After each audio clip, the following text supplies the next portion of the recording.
ese n'abanya Iran cyangwa se n'abandi banzi ba Donald Trump bashatse kumwivugana. Mu ijoro ryakeye perezida wa Leta Zunze Ubumwe za Amerika Donald Trump yaraye agabweho igitero aho yarari mu musangiro hamwe n'abanyamakuru ara muri Leta Zunze Ubumwe za Amerika ari kumwe na vice perezida we JD Vance. Ni bitero byabaye ahita atorotswa vuba na bwangu kugira ngo ataza kuba ahata ubuzima cyangwa se akaba yahasiga ubuzima. Perezida Donald Trump ntago ari ubwa mbere arashweho ahantu ari kuko bimaze kugeragezwa inshuro nyinshi. In the Quick Times News ushobora kuri kwibaza icyo yaje gutangaza nyuma y'iraswa ryabaye muri White House. Twari kugira ngo byose tubikubwire, wowe icyo usabwa ni ukujya hasi handitse subscribe ugakanda kuri subscribe ubundi ibintu bikagenda neza. Ndi Bengoziyana ngo haye ikaze kugira ngo mbikuvire imuzi n'imuzingo.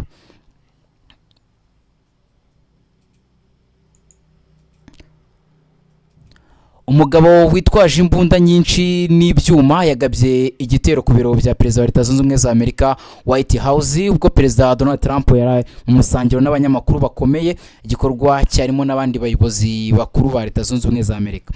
Ibi ni byabaye mu ijoro ryakeye kuwa 25 Mata na 26.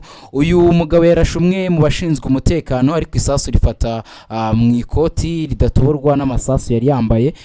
Gusa abashinzwe umutekano benshi bahise bisuka bamuzuraho bamuta muri yombi. Associated Press yanditse ko Donald Trump atakomerekeye muri iki gitero ariko ubwo cyabaga abashyitsi bari muri uyu musangiro bahise bipfurika munsi y'ameza. Bamwe bavuze ko bumvise amasaso hanze y'icyumba bakoreragamo inama bagira ngo ni nk'akantu batanu bitwaje intwaro bahate n'abantu batanu bitwaje intwaro bahateye. Icyumba cyahise cyuzura abashinzwe umutekano batangira kwigizayo abayobozi babo. Ushinzwe abanyamakuru muri White House yumvikana avuga ngo tuzongera tubitegure. Polisi yavuze ko uyu mugabo wagabye igitero hari we watangiye kurasa. Uyu mugabo warashe Trump se umurwanyi. Polisi yemeje ko yitwa Cole Thomas Allen akaba afite imyaka 31 akomoka muri Torrance muri Leta ya California. Nyuma y'amasaha nk'abiri bibaye Trump yavuze ko bakeka ko yabikoze wenyine nta bandi bantu babyihishe inyuma. Meya wa Washington Muriel Bowser yavuze ko nta bimenyetso bigaragaza ko hari abandi bagize uruhare muri iki gitero. Abayobozi bose bari muri uyu musangiro basohowe mu cyumba barinzwe cyane, barimo perezida Donald Trump, vice perezida JD Vance, minisitiri w'intambara Peter Hegseth n'umunyamabanga wa leta ushinzwe ububanyi n'amahanga Marco Rubio. Kuva muri 2024 n'ubwa gatatu habayeho kugerageza gushaka kwica cyangwa kurasa ahantu perezida wa Leta Zunze Ubumwe za Amerika Donald Trump ari. Minisitiri w'ubutabera w'agateganyo Todd Blanche yavuze ko ikirego kijyanye n'iki gitero gihita gitegurwa ndetse biteganyijwe ko azahita agezwa mu rukiko kuwa mbere tariki ya 27 Mata. Amakuru ataremezwa neza ibiri kugenda bivugwa kuri iki gitero cyagabwe muri White House hari umusangiro w'abayobozi ba Leta Zunze Ubumwe za Amerika ndetse n'abanyamakuru.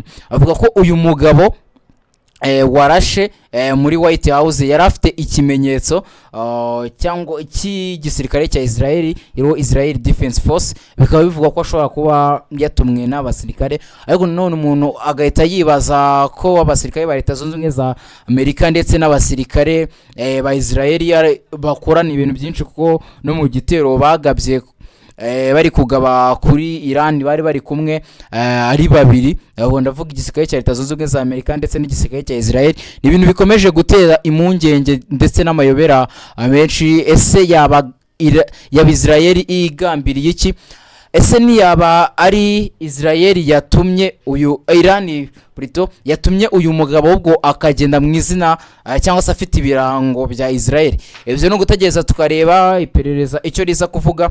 Ahubwo tukiri ku gitero cy'uyu mugabo, perezida wa Leta Zunze Ubumwe za Amerika Donald Trump yatangaje ko atahita yemeza ko igitero cyagabwe muri White House ubwo yasangiraga n'abanyamakuru ifitanye isano n'intambara yo muri Iran ariko bitazamubuza gutsinda intambara. Isasu yavuze ko isasu yarashe ryafashe umwe mu bashinzwe umutekano mu ikoti ridatoborwa n'amasasu cyangwa se antibare nk'uko bimenyerewe mu mvugo ikoreshwa ijyanye n'igisirikare. Donald Trump magambo ye yagize ati ntabwo bizambuza gutsinda intambara muri Iran, ntabwo nzi niba hari icyo byabikoraho ntabwo ariko mbyumva ngendeye ku makuru dufite. Nyuma Trump yaje kugira kugira ati ntawamenya niba ntaho bihuriye n'intambara yo muri Iran. Ahamya ko iperereza rigikomeje ngo hamenyekane impamvu yasunikiye umugabo kugaba igitero kuri Donald Trump. Intambara yo muri Iran yatangiye ku 28 Gashyantare, yetanye abayobozi benshi ba Iran ndetse igira ingaruka ku bukungu bw'isi, aho bicuruzwa byose byahenze, by'umwihariko ibiciro by'ibikomoka kuri peteroli ku isoko mpuzamahanga byikubye hafi kabiri. Icyatangiye kwibazwa, Perezida Donald Trump ubwo yatangiye kuzanamo intambara ntago cyaba ari ikikango yuko none Iran nayo yajya kwihorera muri Leta Zunze Ubumwe za Amerika, nk'uko bamwe mu bayobozi bakuru bayo harimo n'umuyobozi w'ikirenga Ayatollah Ali Khamenei yaje kuba yagwa mu bitero Leta Zunze Ubumwe za Amerika bafatanyije na Israel bagabye hano kuri Iran.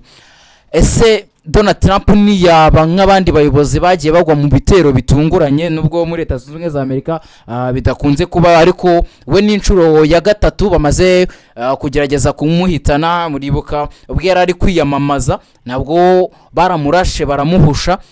Perezida Donald Trump nekereza ko ikigiye gukurikiraho we n'abashinzwe kumucungira umutekano ari ugukaza uburyo umutekano ucungwa ndetse n'ahantu yaba ari. Nk'uyu musangiro byarangiye utabaye, ikindi hari n'abandi bayobozi n'ubundi bashyirwa mu majwi ko bashobora nabo kuba bahitanwa n'ibi bitero nk'ibi ngibi, harimo Vice President we JD Vance, akabaho Minisitiri w'Ububanyi n'Amahanga Rubio, kuko nawe agira ibibazo bitandukanye abafitanye n'amahanga, by'umwihariko muri bihugu biba bidacana waka na Leta Zunze Ubumwe za Amerika. Ibyo nubwo byo gukomeza tukitega ko dushobora kubona n'ibindi bitero bitari nk'iki ngiki, no gutegereza tukareba ese waba ari umukino Iran ikomeje gukina, ese yaba hari Leta Zunze Ubumwe za Amerika batishimiye ibitero bya Perezida Donald Trump kuri Iran, cyangwa se ibindi bijyanye n'imiyoborere kugeza bene aka kageni ku buryo bumva bakivugana Perezida wa Leta Zunze Ubumwe za Amerika. Ubwo no gutegereza tukareba, nk'uko uri kubibona imbere yawe urabona akavuyo kabaye hari kubera iyi nama, cyangwa se hari kubera uyu musangiro wahuje Perezida wa Leta Zunze Ubumwe za Amerika Donald Trump n'abandi bayobozi. Iyi ni The Quick Times News, ngende Benga Oziana. Wowe icyo usabwa no kujya hasi hari subscribe ugakandaho, ubundi ibintu bigakomeza kugenda neza cyane. Mu kanya gato n'undi turagaruka tukugeza andi makuru abari kugenda cicikanya. Wowe nimbuta sharing ibiganiro kugira ngo n'abandi bataramenya ahantu heza kandi hizeye bakura amakuru nabo bahamenye. Turabakunda cyane, amahoro n'imigisha Nyagasani atanga bikomeze bibane namwe.